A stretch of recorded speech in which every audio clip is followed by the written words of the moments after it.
إن الحمد لله نحمده ونستعينه ونستغفره ونعوذ بالله من شرور أنفسنا ومن سيئات أعمالنا من يهده الله فلا مضل له ومن يضلل فلا هادي له أشهد أن لا إله إلا الله وحده لا شريك له وأشهد أن محمدا عبده ورسوله وبعد فإن خير الكلام كلام الله وخير الهدي هدي محمد صلى الله عليه وآله وسلم وشر الأمور محدثاتها فإن كل محدثة بدعة وكل بدعة ضلالة وكل ضلالة في النار.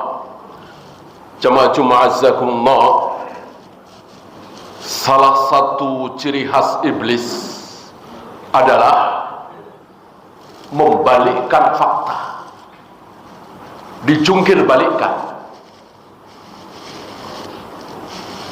Contoh besar pertama adalah dia membalikkan fakta. Kalau engkau mau mendekati dan memakan buah dari pohon ini, engkau akan kekal seperti malaikat. Padahal antum tahu sebaliknya, kan? Dengan Adam dan Hawa mengikuti tipuan iblis mendekati pohon itu, justru Adam dan Hawa diusir dari surga, dibalik oleh iblis. Namanya juga iblis, penipu ulung di jagat raya alam semesta ini. Nah, tipuan iblis berlanjut sampai hari ini. Kaum muslimin ditipu. Kita nggak usah bahas Yahudi, Nasrani, Buddha, Hindu, Konghucu. Itu semua sudah tertipu oleh iblis. Ini kaum muslimin ditipu oleh iblis. Yang benar menyebut nama Allah di hadapan manusia, apa menyebut nama manusia di hadapan Allah? Yang faham sunnah, yang tahu syariat, tentu dia tahu yang benar adalah menyebut nama Allah di hadapan manusia saat kita membutuhkan pertolongan seorang manusia. Ambil contoh Zainab. Ambil contoh Zainab, putri Nabi SAW. Saat Zainab memohon kepada Nabi supaya Nabi berkenan datang ke rumahnya, karena anak Zainab, berarti cucu Nabi, sakit keras dan akhirnya meninggal. Awalnya Nabi tidak mau datang, tidak berkenan datang karena sesuatu dan lain hal, karena tentu beliau tidak menjadikan urusan keluarga sebagai nomor satu. Tentu urusan umat nomor satu. Beliau tidak berkenan. Kemudian Zainab menyebut nama Allah. Wallahi, demi Allah, atas nama Allah, aku mohon engkau datang ke rumahku. Mendengar ucapan seperti ini, Nabi langsung berdiri, diikuti oleh beberapa sahabat, mau datang ke rumah Zainab. Ini yang benar, menyebut nama Allah di hadapan manusia. Ketika antum memohon kepada ayah antum, atasan antum yang muslim tentunya, lalu tidak berkenan, antum bawa-bawa nama Allah. Demi Allah, atas nama Allah, kami mohon Bapak membantu kami, Bapak datang ke daerah kami. Nah, begitu. Hari ini dibalik oleh sebagian torekot-torekot sufiyah. Bagaimana menyebut nama manusia di hadapan Allah, dan manusia itu baik sudah meninggal atau masih hidup sama. Ya, antum barangkali pernah dengar bijahi Muhammadin sallallahu alaihi wasallam agisna agisna. Dengan kemuliaan Nabi Muhammad sallallahu alaihi wasallam, ya Allah, tolonglah kami, turunkanlah hujan kepada kami. Lihat, Ini bawa-bawa nama manusia di hadapan Allah. Ketika kita sudah berhadapan dengan Allah, memohon kepada Allah, berdoa kepada Allah, bermunajat kepada Allah, nggak perlu bawa-bawa nama Jibril, Mikail, Muhammad sallallahu alaihi wasallam, Imam Syafi'i, Imam Bukhari, nggak perlu. Kita sudah berhadapan langsung.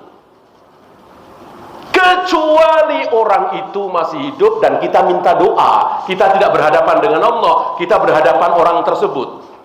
Pak Kiai, mohon doakan supaya Allah menyembuhkan penyakit saya. Bolehkah? Boleh. Ini tidak berhadapan dengan Allah, kita berhadapan dengan Pak Kiai tersebut atau Pak Ustadz tersebut.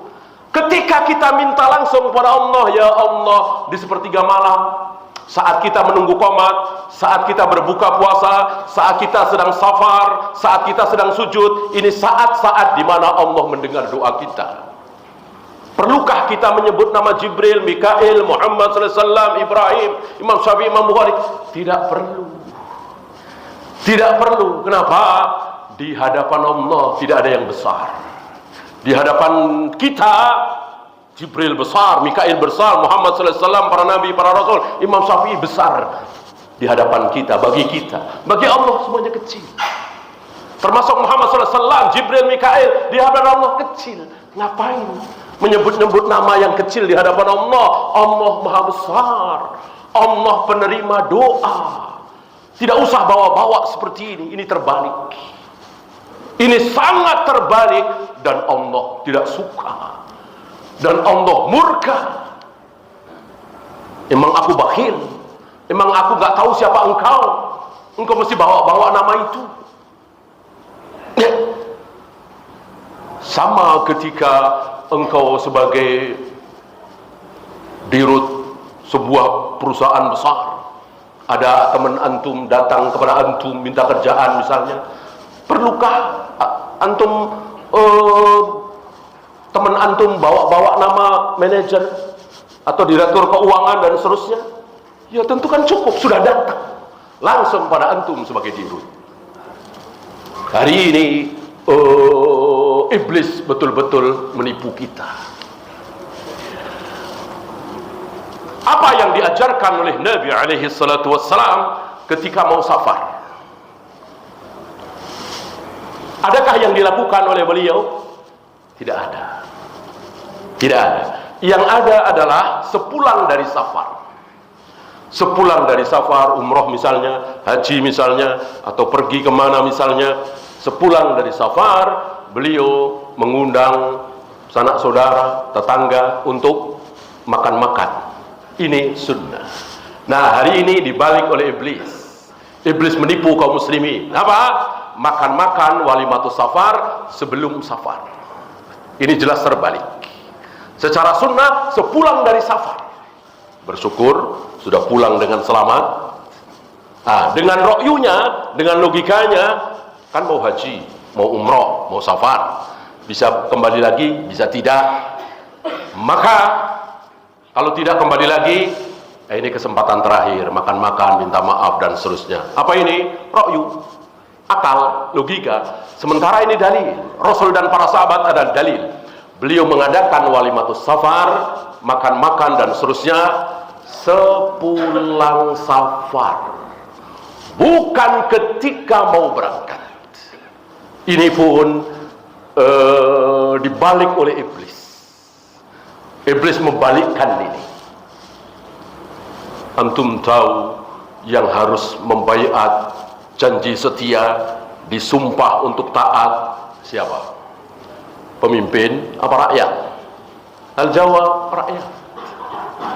Ketika Abu Bakar dibaiat sebagai khalifah, ketika Umar di hari pertama menjadi khalifah, ketika Utsman di hari pertama menjadi khalifah, para rakyat yang hadir, yang ada di situ, yang memungkinkan itu berbaiat. Kami siap taat kepada engkau. Kami siap taat terhadap seluruh perintahmu. Sami'na wa ata'na. Nah, begitu. Hari ini dibalik oleh iblis. Iblis menipu kaum muslimin. Pemimpin yang harus berjanji setia. Pemimpin yang harus siap taat membela rakyat. Dan hari ini rakyat dijadikan sesuatu yang seolah tidak mungkin salah. Atas nama rakyat, ini kehendak rakyat, ini maunya rakyat. Emang kalau maunya rakyat pasti benar? Emang kalau kehendak rakyat pasti benar? Bagaimana kalau rakyat mayoritas ahlul bidah? Bagaimana kalau rakyat mayoritas jahil seperti di negeri kita ini?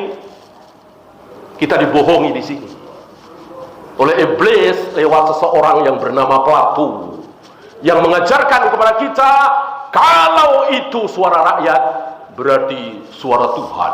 Inna lillahi wa inna ilaihi raji'un. Ini berbeda dibalik apa kata Allah, wa in tuti aktsara man fil ardi yudilluka an sabilillah. Jika engkau mengikuti kebanyakan manusia dijamin sesat. Lihat surat Al-An'am. Wa in tuti aktsara man fil ardi yudilluka an. Kalau engkau mengikuti kebanyakan manusia dijamin sesat. Demokrasi, Plato, iblis membalikkan itu. Kalau mengikuti kebanyakan manusia pasti benar, suara rakyat, suara Tuhan. Inna lillahi. Dibalik oleh iblis dan kaum muslimin tertipu. Maka lihat, mengatasnamakan rakyat, mengatasnamakan rakyat, mengatasnamakan rakyat, padahal rakyat mayoritas jahil, rakyat mayoritas penipu. Coba yang jualan 1 kilo padahal cuma 9 on, siapa? Presiden apa rakyat? Mayoritas rakyat. Rakyat kita seperti itu, kita semua seperti itu. Lalu suara kita suara Tuhan? Na'udzubillah wal iyadzubillah. Ini tertipu kita. Jangan sampai kita tertipu. Kebenaran adalah Allah dan Rasulnya, bukan suara terbanyak. Apa kita tidak bisa mengambil pelajaran dari 98? Reformasi mayoritas menghendaki presiden hari itu turun mayoritas. Benar apa salah? Kita bisa lihat.